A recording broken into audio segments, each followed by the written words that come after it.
Hi ಸ್ನೇಹಿತರೆ, welcome back to my channel. ಹೇಗಿದ್ದೀರಾ? ಚೆನ್ನಾಗಿದ್ದೀರಾ ಅಂತ ಭಾವಿಸ್ತೀನಿ. ಯಾರಾದರೂ ಹೊಸಬ್ರು ವಿಡಿಯೋ ನೋಡ್ತಾ ಇದ್ದರೆ ಸ್ಕಿಪ್ ಮಾಡದೆ ಸಪೋರ್ಟ್ ಮಾಡಿ ಸ್ನೇಹಿತರೆ.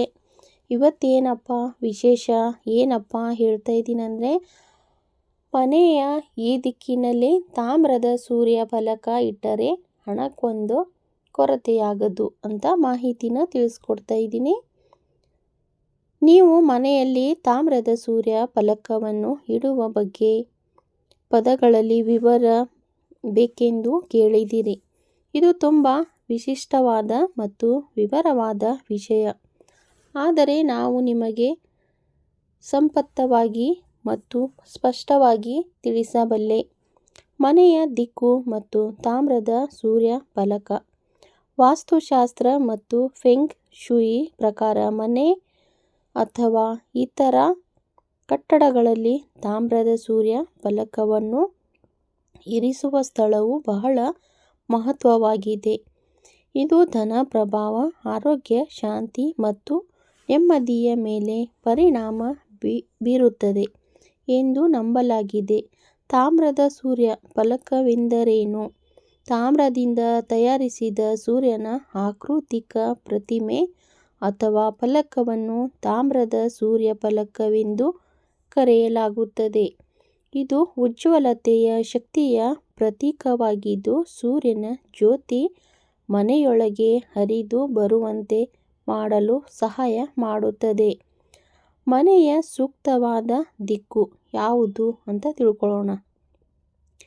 ವಾಸ್ತುಶಾಸ್ತ್ರದ ಪ್ರಕಾರ ತಾಮ್ರದ ಸೂರ್ಯ ಫಲಕವನ್ನು ಇಡುವ ಅತ್ಯುತ್ತಮ ದಿಕ್ಕು ಪೂರ್ವ ದಿಕ್ಕು, ಉತ್ತರ, ಪೂರ್ವ ಆಗಿದೆ. ಈ ದಿಕ್ಕುಗಳಲ್ಲಿ ಇಟ್ಟರೆ ಇದು ಮನೆಗೆ ಶಕ್ತಿಯನ್ನು ಒದಗಿಸುವಂತಾಗುತ್ತದೆ. ಪೂರ್ವ ದಿಕ್ಕು ಸೂರ್ಯೋದಯ ಈ ದಿಕ್ಕಿನಲ್ಲಿ ಆಗುವುದರಿಂದ ಬೆಳಕಿನ ಶಕ್ತಿ ಆಕರ್ಷಿಸುತ್ತದೆ. ಮನೆಯ ಉತ್ತಮ ಚೈತನ್ಯವನ್ನು ಹೆಚ್ಚಿಸುತ್ತದೆ. ಧನ, ಆರೋಗ್ಯ ಮತ್ತು ಸೌಭಾಗ್ಯವನ್ನು ಆಕರ್ಷಿಸುತ್ತದೆ. ಉತ್ತರ ಪೂರ್ವ ದಿಕ್ಕು ಈ ದಿಕ್ಕು ಜಲತತ್ವವನ್ನು ಪ್ರತಿನಿಧಿಸುತ್ತದೆ. ತಾಮ್ರದ ಶಕ್ತಿ ಮತ್ತು ನೀರಿನ ಶಕ್ತಿ ಸಂಯೋಜನೆಯ ನಕಾರಾತ್ಮಕ ಶಕ್ತಿಯನ್ನು ತರುವ ಸಾಧ್ಯತೆ ಇದೆ. ಮನೆಯಲ್ಲಿ ಶಾಂತಿ, ಜ್ಞಾನ ಮತ್ತು ನೆಮ್ಮದಿ ಹೆಚ್ಚುತ್ತದೆ. ಮನೆಯ ಯಾವ ದಿಕ್ಕಿನಲ್ಲಿ ತಾಮ್ರದ ಸೂರ್ಯ ಫಲಕ ಇಡುವುದರಿಂದ ಹಣತೆಯಾಗಬಹುದು? ನಿಮ್ಮ ಮನೆಯಲ್ಲಿ ದಕ್ಷಿಣ ಮತ್ತು ಪಶ್ಚಿಮ ದಿಕ್ಕಿನಲ್ಲಿ ತಾಮ್ರದ ಸೂರ್ಯ ಫಲಕ ಇಡುವುದು ಹಣತೆ, ನಷ್ಟ ಮತ್ತು ಅಶುಭ ಫಲವನ್ನು ತರಬಹುದು. ದಕ್ಷಿಣ ದಿಕ್ಕು ಈ ದಿಕ್ಕು ಯಮನ ಮರಣ ದೇವತೆನ ದಿಕ್ಕು ಎಂದು ಪರಿಗಣಿಸಲಾಗುತ್ತದೆ. ಅತಿಯಾದ ಅಗ್ನಿ ತತ್ವವಿರುವುದರಿಂದ ತಾಮ್ರದ ಶಕ್ತಿಯು ವಿಪರೀತ ಪರಿಣಾಮ ಉಂಟು ಮಾಡಬಹುದು. ಹಣಕಾಸು ನಷ್ಟ, ಆರೋಗ್ಯ ಸಮಸ್ಯೆ, ಮನೆಯಲ್ಲಿ ಕಲಹ ಮತ್ತು ಮಾನಸಿಕ ಒತ್ತಡ ಉಂಟಾಗಬಹುದು. ಪಶ್ಚಿಮ ದಿಕ್ಕು ಪಶ್ಚಿಮ ದಿಕ್ಕು ಶನಿಗೆ ಸಂಬಂಧಿಸಿದ ದಿಕ್ಕು. ತಾಮ್ರವು ಶನಿ ಗ್ರಹದ ಶಕ್ತಿಯೊಂದಿಗೆ ಸರಿಹೋದರೆ ಹಾನಿಯನ್ನು ತರಬಹುದು. ದುಡ್ಡು ಉಳಿಯದ ಪರಿಸ್ಥಿತಿ, ವ್ಯಾಪಾರದಲ್ಲಿ ನಷ್ಟ, ನಿರುದ್ಯೋಗ ಸಮಸ್ಯೆಗಳು ಎದುರಾಗಬಹುದು. ಹಾಗಾದರೆ ತಾಮ್ರದ ಸೂರ್ಯ ಫಲಕವನ್ನು ಎಲ್ಲಿ ಇಡಬೇಕು ಅಂತ ನೋಡೋಣ. ಪ್ರಧಾನ ದ್ವಾರಕ್ಕೆ ಒಳಭಾಗದಲ್ಲಿ ಪೂರ್ವ ದಿಕ್ಕಿಗೆ ಮುಖ ಮಾಡಿಸಿ. ಪೂಜಾ ಕೋಣೆಯಲ್ಲಿ ಪೂರ್ವ ಅಥವಾ ಉತ್ತರ ಪೂರ್ವ ಕಡೆ ಇರಿಸಬಹುದು.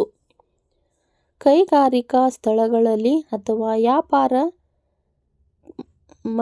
ವ್ಯಾಪಾರ ಮಳಿಗೆಯ ಲಾಭ ಪಡೆಯಲು ಉತ್ತರ ಪೂರ್ವ ಕಡೆ ಇಡಬಹುದು.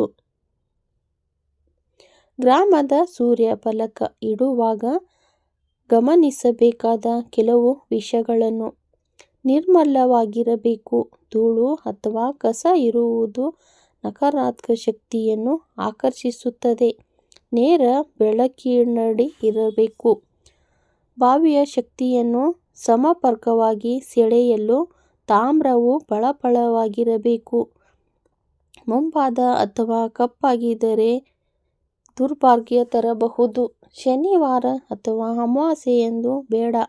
ಶನಿಗೆ ಸಂಬಂಧಿಸಿದ ದಿನಗಳಲ್ಲಿ ಹಾನಿ ಉಂಟಾಗಬಹುದು.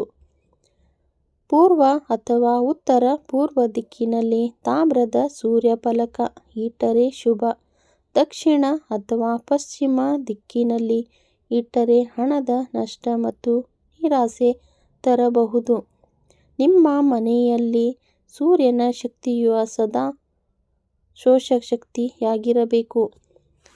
ನೋಡಿ ಸ್ನೇಹಿತರೆ, ಇವತ್ತಿನ ವಿಡಿಯೋದಲ್ಲಿ ನಾನು ಏನು ತಿಳಿಸ್ಕೊಟ್ಟಿದ್ದೀನಿ ಅಂದರೆ, ಮನೆಯ ಈ ದಿಕ್ಕಿನಲ್ಲಿ ತಾಮ್ರದ ಸೂರ್ಯ ಫಲಕ ಇಟ್ಟರೆ ಹಣದ ಕೊರತೆ ಬರುವುದಿಲ್ಲ ಅಂತ ಮಾಹಿತಿನ ತಿಳಿಸ್ಕೊಟ್ಟಿದ್ದೀನಿ. ನಿಮ್ಗೆ ಯಾರಾದರೂ ವಿಡಿಯೋ ಇಷ್ಟ ಆಗಿದ್ದರೆ ಸ್ಕಿಪ್ ಮಾಡದೆ ಎಂಡ್ ತನಕ ವಾಚ್ ಮಾಡಿ ಸಪೋರ್ಟ್ ಮಾಡಿ ಸ್ನೇಹಿತರೆ. ಹಾಗೆ ಸಬ್ಸ್ಕ್ರೈಬ್ನ ಮಾಡ್ಕೊಳ್ಳಿ, ಪಕ್ಕದಲ್ಲಿ ಬೆಲ್ ಬಟನ್ ಒತ್ತಿ. ಮತ್ತೆ ನೆಕ್ಸ್ಟ್ ವಿಡಿಯೋದಲ್ಲಿ ಸಿಗ್ತೀನಿ. ಎಲ್ಲರಿಗೂ ತುಂಬು ಹೃದಯದ ಧನ್ಯವಾದಗಳು ಸ್ನೇಹಿತರೆ.